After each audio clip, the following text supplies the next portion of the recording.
Hello दोस्तों, स्वागत है आपका हमारे यूट्यूब चैनल पे। आज हम लोग कक्षा 10 के बायोलॉजी के आनुवांशिकी चैप्टर के कुछ ऑब्जेक्टिव क्वेश्चन करने वाले हैं। तो चलिए शुरू करते हैं। पहला क्वेश्चन है, समजात अंगों के उदाहरण है हमारा हाथ तथा कुत्ते का अग्रपाद, हमारा दांत तथा हाथी का दांत, आलू एवं घास के ऊपरी भूस्तरीय और डी है उपरोक्त में से सभी। ये समजात अंग किसे कहते हैं? समजात अंग वैसे अंग होते हैं जिनकी संरचना और उत्पत्ति समान लेकिन कार्य अलग अलग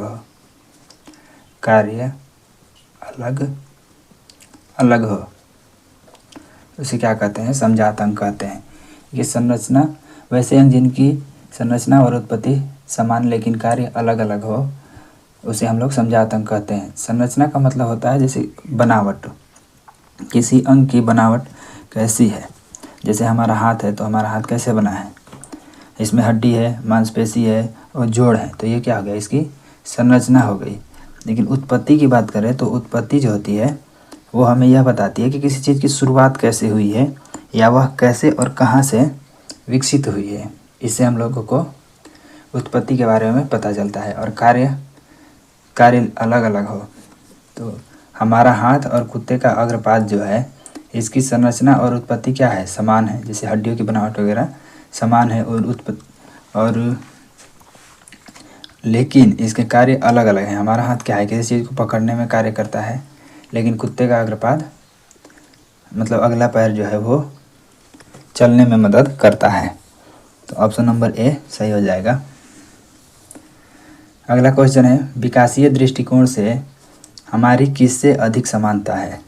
ए चीन के विद्यार्थी से, बी चिंपैंजी से, सी मकड़ी से और डी जीवाणु से। विकासीय दृष्टिकोण से मतलब जब धीरे धीरे विकास हुआ तो हमारी जो समानता है वो किससे है? तो चिंपैंजी से है। ऐसा माना जाता है कि चिंपैंजी से ही हम लोगों का विकास हुआ है।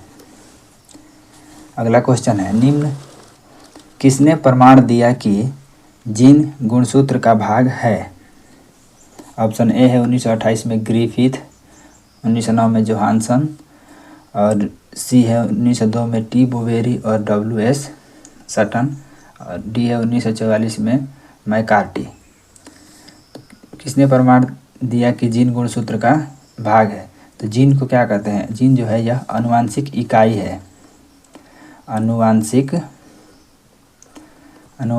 इकाई है। आनुवांशिक इकाई कहते हैं जीन को। यह गुणसूत्र का ही भाग होता है। तो किसने प्रमाण दिया? तो प्रमाण दिया था 1902 में बोवेरी और डब्ल्यू.एस. सटन ने। देखिए, जीन शब्द किसने दिया था? यदि क्वेश्चन पूछेगा जीन शब्द किसने दिया था तो वो दिया था जोहानसन ने। जीन शब्द 1909 में जोहानसन ने दिया था। लेकिन किसने प्रमाणित किया था कि जीन जो है वो गुणसूत्र का भाग होते हैं? तो यह प्रमाणित किया था बोवेरी और सटन ने। जीन को आनुवांशिक इकाई कहते हैं। अगला क्वेश्चन है, मनुष्य का वैज्ञानिक नाम है? मनुष्य का वैज्ञानिक नाम ए है होमो इरेक्टस, बी है होमो हैबिलिस और सी है होमो सेपियंस और डी है इनमें से कोई नहीं। मनुष्य का वैज्ञानिक नाम है तो आसान है, होमो सेपियंस। देखिए, इसमें जो वैज्ञानिक नाम लिया जाता है उसमें दो चीज़ें लिया जाती है। एक लिया जाता है वंश, जो पहला होता है वो होता है वंश, और जो दूसरा होता है वो होता है जाति। यानी वंश और जाति को मिला करके ही वैज्ञानिक नाम लिखा जाता है। होमो सेपियंस का अर्थ होता है, इसका शाब्दिक अर्थ होता है बुद्धिमान मानव। होमो इरेक्टस और होमो हैबिलिस जो है ये हमारे पूर्वज थे, और होमो सेपियंस जो है ये आधुनिक जो मानव है इसका वैज्ञानिक नाम है। अगला क्वेश्चन, चमगादड़ एवं पक्षी के पंख किस प्रकार के अंग हैं? ए है समरूप, बी है समजात, सी है समवृत्त और डी है जीवाश्म। तो चमगादड़ एवं पक्षी के पंख किस प्रकार के अंग हैं? तो समरूप। देखिए, चमगादड़ एवं पक्षी के जो पंख हैं ये अंग समरूप अंग है।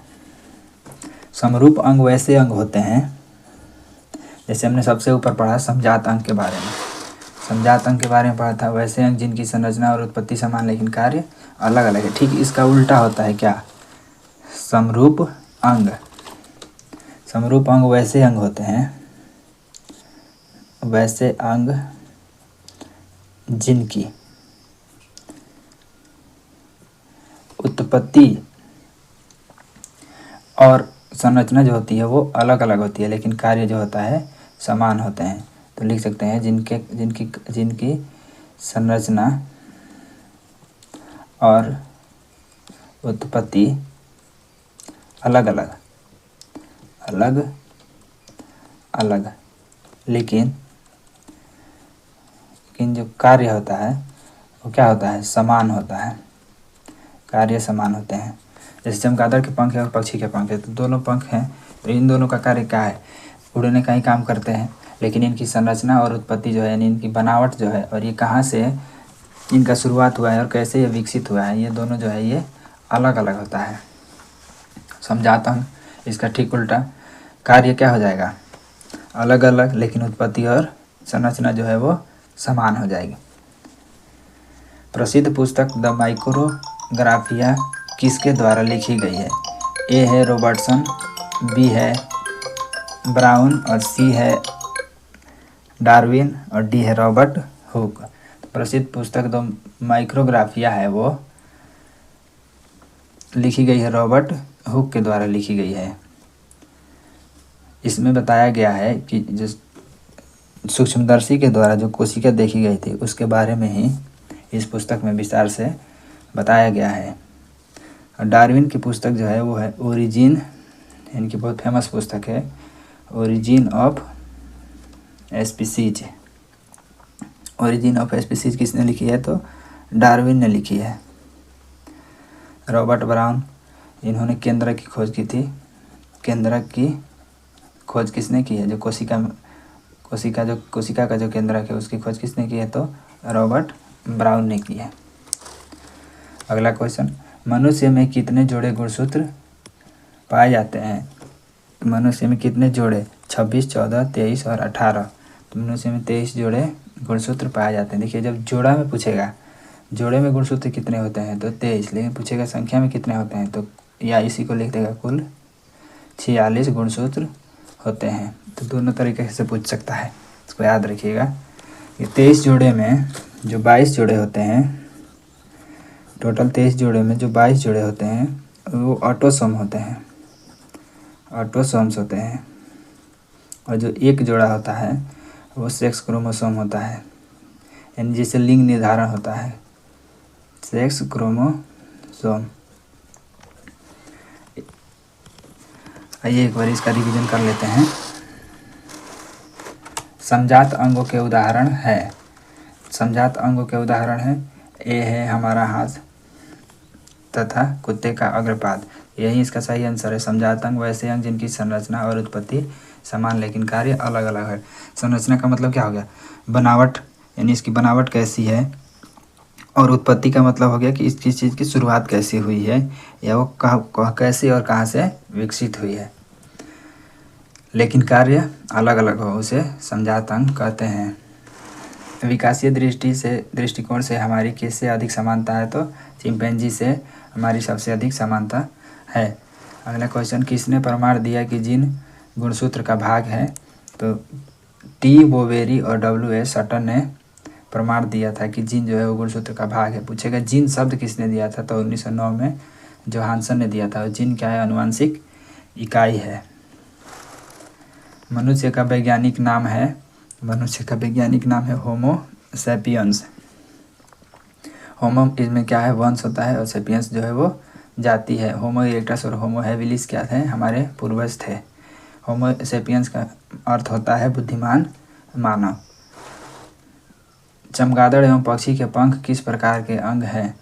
ए है समरूप, समरूप ही इसका सही आंसर है। तो वैसे अंग जिनकी संरचना, इन दोनों को ध्यान रखिएगा, समजात अंग और समरूप अंग बहुत कन्फ्यूजन होता है, इसलिए इसको बार बार अच्छे से ध्यान रखिएगा। वैसे अंग जिनकी संरचना और उत्पत्ति अलग अलग हो लेकिन कार्य समान है। संरचना मतलब बनावट, उत्पत्ति का मतलब किसी चीज़ की शुरुआत कैसे हुई है, ठीक है। और कार्य समान है, तो चमगादड़ और पक्षी दोनों के पंख जो है वो क्या है, उड़ने का काम करते हैं, तो ये समरूप अंग है। प्रसिद्ध पुस्तक द माइक्रोग्राफिया किसके द्वारा लिखी गई है, तो ये लिखी गई है रॉबर्ट हुक के द्वारा। रॉबर्ट हुक ने कोशिका की खोज की थी। कोशिका की खोज किसने की थी, रॉबर्ट हुक के द्वारा की गई थी। और इसी पुस्तक में इन्होंने कोशिका के बारे में अच्छे से विस्तार से बताया था। ओरिजिन ऑफ स्पीसीज पुस्तक डार्विन ने लिखी है और रॉबर्ट ब्राउन ने केंद्र की खोज की थी। इसमें ओरिजिन ऑफ पुस्तक में प्राकृतिक वर्ण के बारे में बताया गया है और विकासवाद के बारे में बताया गया है। मनुष्य में कितने गुणसूत्र पाए जाते हैं, मनुष्य में टोटल 23 जोड़े। जोड़े में जब भी पूछेगा तो 23 जोड़े, अब पूछेगा कुल कितने होते हैं तो 46। 23 जोड़े में जो 22 जोड़े होते हैं यही क्या होते हैं, ये ऑटोसोम होते हैं, और एक जोड़ा होता है यही सेक्स क्रोमोसोम होता है। सेक्स क्रोमोसोम से ही बच्चे का लिंग का निर्धारण होता है। सेक्स क्रोमोसोम या तो XX, ये जो कि स्त्रियों में होता है, और पुरुषों में XY होता है। आज के लिए इतना ही, मिलते हैं नेक्स्ट वीडियो में। धन्यवाद।